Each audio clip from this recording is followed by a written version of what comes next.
108 days na lang bago ang eleksyon 2025. Sa halip na bukas, iniurong ng Commission on Elections sa Lunes ang pag-iimprenta ng mga bagong balota. Yan ay matapos umatras sa pagtakbo bilang senador ang vlogger na si Francis Leo Marcos.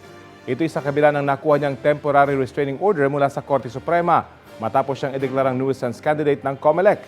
Bukod kay Marcos, nakakuha rin ng TRO mula sa Korte Suprema ang isa pang senatorial aspirant at 9 na local aspirants. Ibig sabihin, aabuti ng 2 hanggang 3 araw ang COMELEC para baguhin ang kanilang database para i-serialize muli ang balota at ballot faces.